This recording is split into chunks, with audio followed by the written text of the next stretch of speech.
Beier Cai, you're from First Coin Capital. Welcome.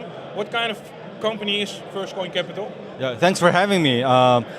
First Coin Capital is an investment banking advisory service for token generation or ICO kind of companies. Yeah. So that's kind of we help them kind of starting from technology consulting to white paper writing and legal regulatory and then the capital raise, full kind of end-to-end service. Yeah. Yeah. I think the company had a big was sold not such a long time ago. Is that correct?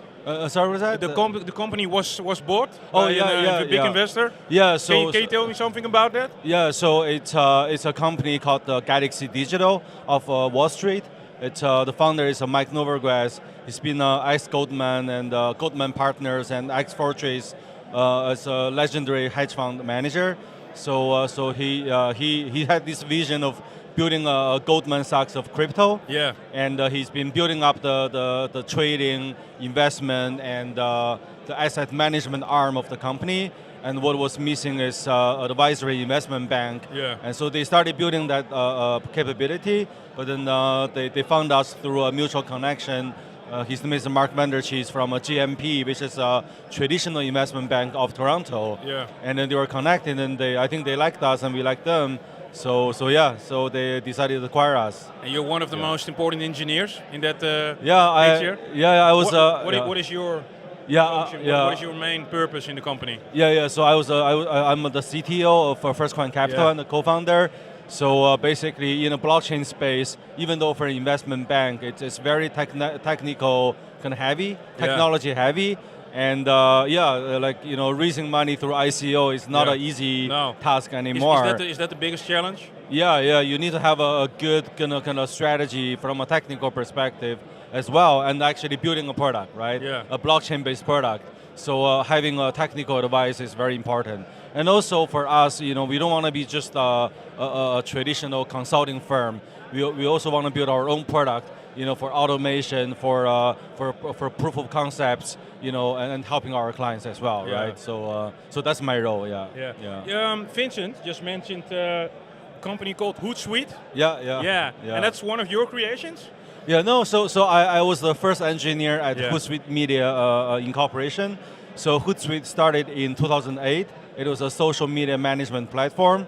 So I was the first engineer being hired to help Ryan Holmes, who's the founder and CEO, to build out the product.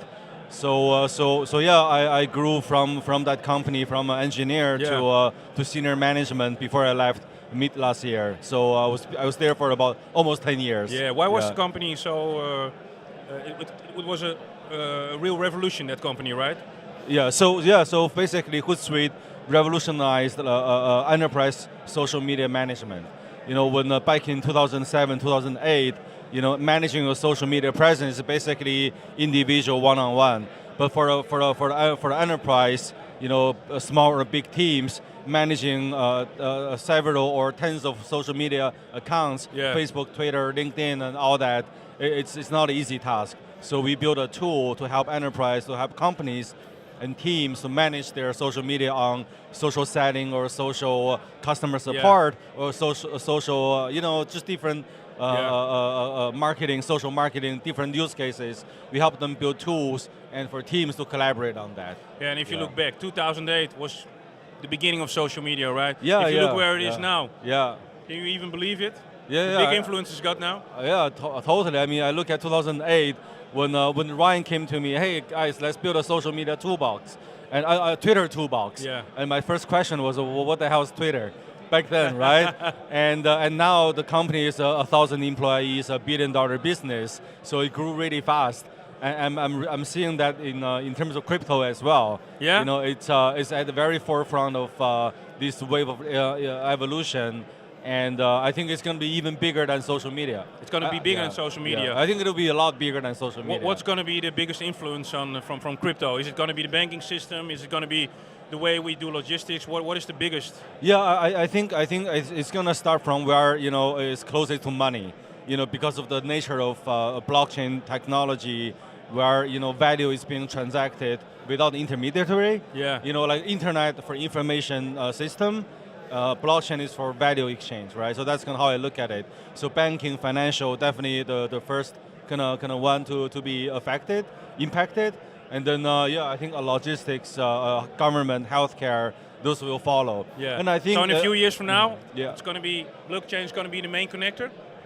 I think we'll see. I think Yeah. a few years is maybe a bit too soon, because especially those are big, heavy industry. That's gonna take a while to transform. A lot of regulation, obviously. Yeah, and also the regulation, right? So I think it's gonna take time, and I think it's gonna be a combination of top-down and bottom-up in terms of big companies that are adopting this, but there also be small, innovative startups who will erode, those businesses as well, and being acquired, and then I think it's going to be a pretty complicated process to make this truly happen, but it will happen. Yeah, because in the beginning you mentioned ICOs, and the way we're going to get capital, that changed.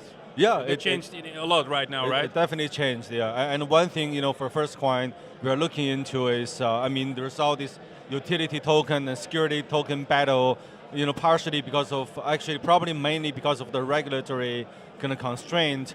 One thing that we are looking into is, actually launching compliant security tokens, because we believe that security token will be the future. Yeah, because security gains trust gains business, right? Yeah, security token in terms of early stage utility token, when the token doesn't really have utilities yet, right? Yeah. So that's a piece of security for sure. There's no debate of that. And also for equity, for a bond, for all the financial instruments, I think those all can be securitized. And again, it's going to take a while, but that's something a lot of companies are working on, and we are part of that. Yeah. Beier Cai, thank you very much. Yeah, thank you for the interview. Yeah.